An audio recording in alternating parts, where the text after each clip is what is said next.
ब्रह्मचर्य सेवन से अमोघ लाभ प्राप्त होता है। पहला, ब्रह्मचर्य सेवन से लाभ, संत संग का पहला लक्षण है आचरण की पवित्रता। आचरण की पवित्रता, इंद्रियों की शांति। इंद्रियों की शांति अर्थात ब्रह्मचर्य, प्रत्येक इंद्रिय का ब्रह्मचर्य। ब्रह्मचर्य से तत्काल प्रभाव बढ़ता है। क्या? स्मरण शक्ति। बहुत ध्यान देने की बात है। अगर आपको भगवत स्मृति में डूबना है तो आपको ब्रह्मचर्य का पोषण करना पड़ेगा, चाहे जो हो। इसके बिना स्मरण शक्ति आपकी काम नहीं करेगी। स्मरण शक्ति बहुत प्रवीण, एक बार जो सुन लिया उसका सैकड़ों बार मनन हुआ, मनन होकर उसके आगे धारणा शक्ति। जो ब्रह्मचारी नहीं, स्मरण शक्ति नहीं होगी, धारण करने की शक्ति नहीं होगी, खोखला जीवन हो जाता है। स्मरण शक्ति, धारणा शक्ति और संकल्प शक्ति। इतने बजे जगना है, इतना करना है, ऐसे चलना है, ऐसे सब होगा। और जब ब्रह्मचर्य नहीं तो चाहे 1000 बार संकल्प करो, तुम्हारे काम में नहीं आएगा। स्मरण शक्ति, धारणा शक्ति, संकल्प शक्ति, इच्छा शक्ति जिसे कहते, और उत्साह शक्ति और शरीर शक्ति, ये शक्तियां उसके अंदर प्रकाशित होती हैं जो ब्रह्मचर्य का पोषण करता है।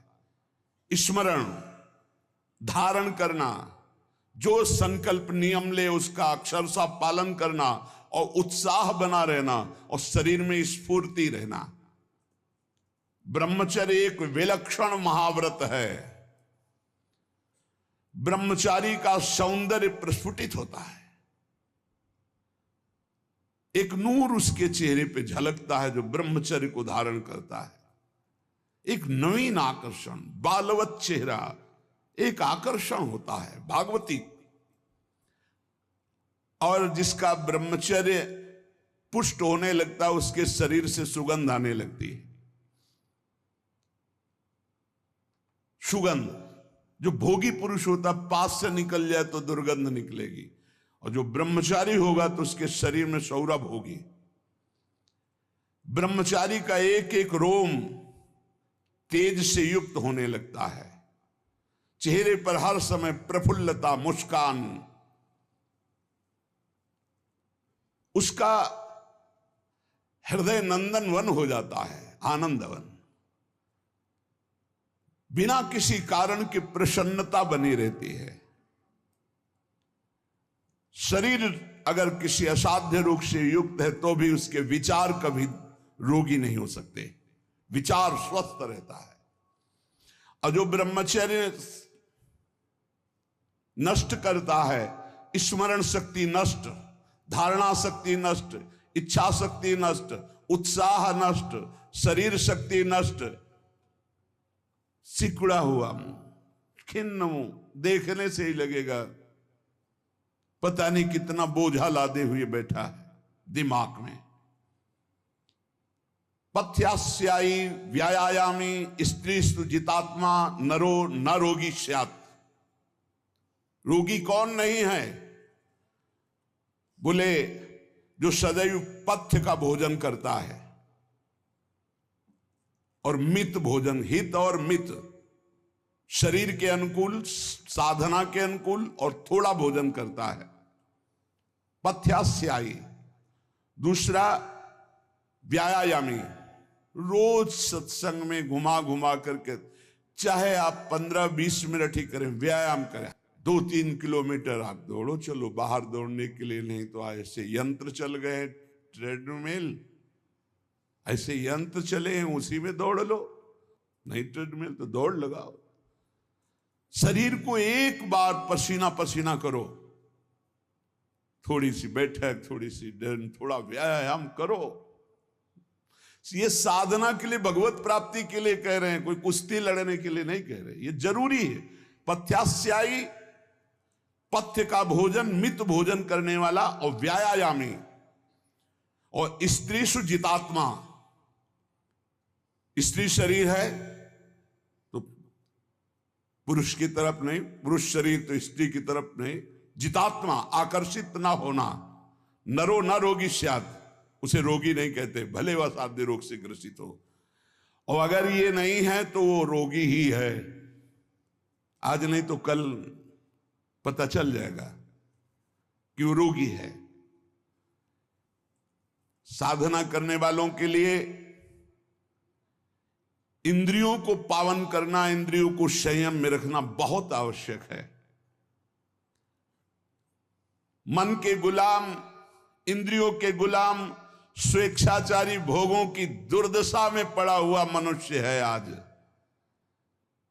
असंयमी मनुष्य का मन और मस्तिष्क, ध्यान से सुन लीजिए, असंयमी जो अपनी इंद्रियों मन को मनमानी लगाए हुए है, उसका मन और मस्तिष्क और हृदय सड़ा देते हैं, जीवन को सड़ा देते हैं।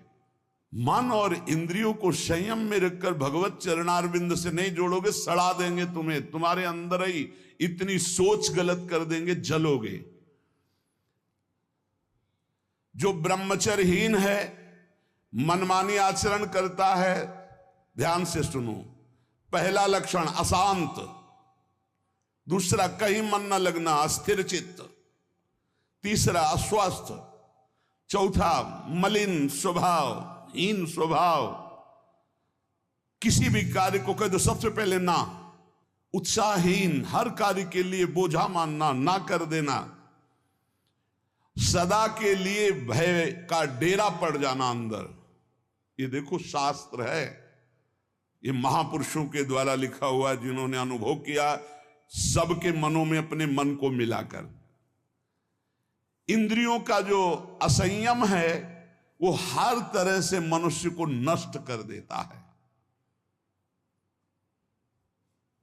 लोग अंदर का सुधार नहीं करते। जहां जहां असंयम है वहां वहां अशांति है, दुख है, बेविचार है। संयम विहीन जीवन शुष्क, उदासहीन, पशुवत जीवन है।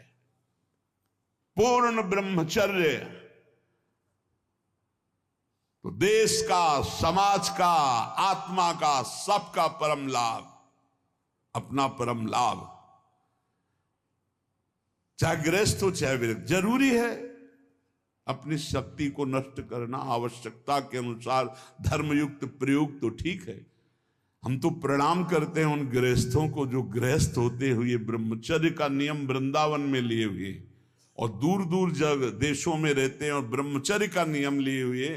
एक तो परिवार अमेरिका में है, आए हुए हैं कुछ समय से, भी हम वृंदावन में सत्संग में भी होंगे। सब सुविधा, अमेरिका जैसे देश में रहने सब सुविधाएं, और बड़े ही सरल सात्विक वृत्ति से, और हितधाम में कसम खाई थी ब्रह्मचर्य की कि हम दोनों मिलकर के कसम खाते हैं कि आज के बाद ब्रह्मचर्य रहेंगे। कैसा जीवन! अपने तो कितने ऐसे परिवार हैं, हम तो उनको प्रणाम करते हैं जो एक साथ पति पत्नी रहकर संयम पूर्वक जीवन व्यतीत कर रहे हैं। बलिहारी भगवान की असीम कृपा है, जिसके संग का डर बना रहता उसी संग में रहकर दोनों निकल गए। कितनी बड़ी हेतु की कृपा! ये है आश्चर्य, ये है आश्चर्य। रात दिन एक साथ रह रहे हैं, फिर भी कसम खा के ब्रह्मचर्य रहे हैं। कितनी अपार कृपा श्री जी की! कैसा मन कर देती है श्री जी। नहीं तो बहुत कठिन है, बहुत कठिन है। वही जानते हैं जो इस मार्ग में चलते हैं। जो आचरणहीन है, जिसका भोजन ठीक नहीं है, अब लाख बार कहा जाता है सतोगुण भोजन करो, सात्विक भोजन करो। बाजार का ये अमुक चीज आनी चाहिए। कितने ऐसे बाजार की पैकिंग की चीजें निकलते हैं जिसमें कीड़ा रेंगते हुए चलते हैं। आप फिर पता नहीं कौन सी बुद्धि लोगों में फैल रही है कि घर का दाल रोटी बना करके नहीं खाएंगे, बाजार का आना, ऑनलाइन आना चाहिए। ऑनलाइन में हो जाओगे, हाँ ऑनलाइन में चले जाओगे। बहुत समझो सावधान, खान पान, नहीं तो ऑनलाइन में बुद्धि घूमेगी। श्री जी में चित्त लगाने के लिए थोड़ा ऑनलाइन से हटो, थोड़ा सा अपने चित्त को सुधारो। हम कह रहे जबान में अगर सात्विक भोजन केवल जाएगा तो भजन में बहुत रुचि होगी, संयम से रह पाओगे। ये बावरे नहीं थे पुराने संत महात्मा जन की जो सात्विक ब्रजवासियों का अन्न या भिक्षान्न या सात्विक, देखो 10 दिन केवल देखो, शुद्ध दाल रोटी पाओ, मूंग की दाल वाली रोटी पा लो, फिर आप देखो भजन करके, और 2 दिन जरा इधर उधर होटल का पाके देखो, फिर देखो कैसा है। कोई भी कहीं भी हो, सात्विक वृत्ति से अपने घर का भोजन करो, कम से कम दाल पानी से धो लिए हो। और वैसे तो शुद्ध क्या रह गया, इतने केमिकल गेहूं में डाले जाते हैं, वो सब आकर के शरीर के ब्लड प्रेशर को, हृदय को, कई तरह के रोग पैदा करें। अब किसको किसको समझावे। गाय के गोबर आदि से जो फसल होती थी, बहुत 8 मन या 10 मन होते थे। हम किसान के घर में पैदा हुए तो हमें पता है। अब 40 मन 50 मन होती है। तो जब 8-10 मन पैदा होती थी तो सरकारी अस्पताल के बाद स्कूल हमारा था, तो सरकारी अस्पताल के डॉक्टर आते थे, बीच मैदान में कुर्सी डाल के बस हवा खाते रहते थे, कोई मरीजे नहीं होता था। गांव में बुखार आया, 2-4 दिन काढ़ा पिया, ठीक हो गए, अस्पताल जाने की जरूरत नहीं होती थी। और आज अस्पताल में आप चले जाओ तो भीड़ लगी हुई है। क्यों? सब खान पान बिगड़ा हुआ है।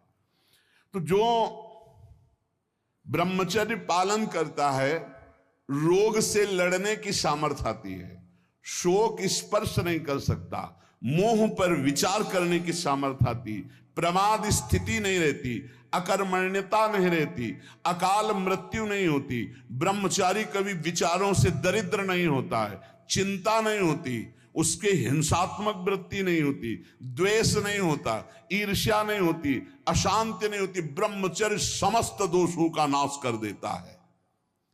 तमोगुण रजोगुण का विकार, काम क्रोध लोभ मोह मत्सर अभिमान, इन शत्रुओं को पराजित करने के लिए, आत्मानंद में स्वराज्य पर स्थित होने के लिए इंद्रियों का संयम ब्रह्मचर्य अत्यंत आवश्यक है। ब्रह्मचर्य का विमल प्रताप प्रकट होता है। वीरवान बलवान होता है, विद्वान होता है, तपस्वी होता है, मनस्वी होता है, त्यागी होता है, तत्व चिंतन परायण होता है। ब्रह्मचर्य में अलौकिक अमानुषिक शक्ति जागृत हो जाती है। अमानुषिक ऐसा कैसे हो सकता है? हो सकता है क्योंकि ब्रह्मचर्य है, क्योंकि भगवत मार्ग का पथिक है। उस शक्ति, उसकी शक्ति के सामने संसार को आश्चर्य असंभव जान पड़ता है। देश का अभ्युत्थान, अपना अभ्युत्थान, समाज का अभ्युत्थान एक ब्रह्मचारी ही कर सकता है, व्यभिचारी नहीं। तो ये मूर्ख लोग ये नहीं समझते कि तुम इंद्रियों की गुलामी स्वीकार करते हो या स्वतंत्रता, मन की गुलामी स्वीकार करते हो या स्वतंत्रता। स्वतंत्रता किसे कहते हैं अभी जाना नहीं। मनमानी आचरण को तुम स्वतंत्र कहते हो कि मैं जो चाहूं। कितने मिनट स्वतंत्र हो जरा देखो, 1 सेकेंड भी नहीं। हर वृत्ति तुम्हें गुलाम बनाए हुए है। क्या इंद्रियों का गुलामी कभी स्वतंत्र हो सकता है? विचार करो, स्वतंत्र कौन है? स्वतंत्र है जो संयमी है, संतोषी है, जितेंद्रिय है। याद रखो, ब्रह्मचर्य सेवन ही प्रभु प्रेम और आत्मज्ञान की नींव और स्वच्छ मार्ग है। शरीर में सहने की सामर्थ्य ब्रह्मचर्य से आती। गर्मी सर्दी बरसात मान अपमान निंदा स्तुति, ये ब्रह्मचर्य से सहने से। ब्रह्मचारी को सबसे पहले अपनी रसना पर नियंत्रण रखना आवश्यक है। जबान पर, जबान बिगड़ी सब बिगड़ा। गंदे आचरण वाले, जिनको पवित्रता का ज्ञान नहीं, जिनको केवल अर्थ पिशाच हैं, नाना प्रकार की अपवित्रताएं करके तुम्हें भोजन परोसते हो, गरम गरम तुम्हारे सामने आया, तुम अमृत समझ के खा रहे हो, तुम्हारी बुद्धि नहीं खराब हो जाएगी? सबसे पहले सतमार्ग में चलने वाले को इस रसेंद्री को मारना होता है। रसेंद्री, ये जीत गए, सब जीत गए। और इस मार्ग में सबसे ज्यादा इसी को दुलार करने का अवसर मिलता है। जहां निमंत्रण होगा वहां चक्क होगा। बस खूब खाओ और चौपट करो अपनी साधना, अपने परमार्थ को चौपट कर दो। खाना ही मृत्यु है और खाना ही जीवन है। जो पवित्र भगवद अर्पित मित आहार करता है वो अपने जीवन को भागवतिक बना लेता। कितना खाओगे? याद रखो, परमार्थ में चलने के लिए रसेंद्री को बहुत शासन में जरूरत है, बहुत शासन की जरूरत है रसेंद्री में। अगर रसेंद्री आपकी छूटी हुई है तो कोई भी इंद्री आपके कब्जे में आने वाली नहीं। भोजन किया जाता है जीवन रखने के लिए, प्राणों का पोषण। और आप ये समझो जैसे आप 400 ग्राम अन्न पा लिए तो आपकी जीवनी शक्ति उसमें पचाने में कम लगेगी और आपके चिंतन में ज्यादा लगेगी। 800 ग्राम डाल लिया। एक दिन सुना था 24 घंटे में एक मानव शरीर को स्वस्थ रहने के लिए 400 ग्राम अन्न की जरूरत होती, बस। इसके बाद तो ऊपर ओवरलोड करना है। इतनी हानि है, आप नहीं समझ पा रहे, रोगों का घर बढ़ा रहे हो। थोड़ा भोजन करो, सात्विक भोजन करो, और ऐसा भोजन करो जिसमें तेल आदि गरिष्ठ पदार्थ ज्यादा न हो, तो आपकी जीवनी शक्ति बढ़ेगी। आप उसी जीवनी शक्ति से भजन करेंगे। भजन में मन क्यों नहीं लगता? आप देखो, एक दिन खा के अच्छे, और एक दिन 2 रोटी खाओ केवल हमारे कहने के अनुसार, कि आपको लगे कि हाँ भूख लगी अभी, और वह छोड़ दो, फिर आप भजन में लगो, देखो कैसी वृत्ति जाएगी, सतोगुणी। चंचलता मन की तभी रुकती है जब सात्विक भोजन होता है। नेत्र की चपलता, बार बार इधर उधर देखना, कानों की चपलता, प्रपंच की बात सुन, हर इंद्री का ब्रह्मचर्य हमें चाहिए। तो बहुत लाल मिर्च वाला गर्मा गर्म, ये ब्रह्मचर्य के लिए सब हानिकारक। उत्तेजक भोजन नहीं, उत्तेजक दृश्य नहीं, उत्तेजक बातें नहीं, तभी संयम से चला जा सकता है। प्रतिदिन एकाग्रता पूर्वक कुछ सदग्रंथों का स्वाध्याय सबको करना चाहिए, सत्संग सुनना चाहिए, परम पवित्र महाभागवतों के चरित्र पढ़ने चाहिए, सरलता पूर्वक विश्वेश्वर भगवान की प्रार्थना, उनका नाम जप करना चाहिए। केवल ऐसे संयम से चलने से सबकी उन्नति का भाव जागृत हो जाता है, निस्वार्थ भाव जागृत हो जाता है। पूरे जगत का मंगल वो कर सकता है जो संयमी है। जो संयमी नहीं, वो दीन दुखी अपनी इंद्रियों के पोषण भरण में लगा रहता है।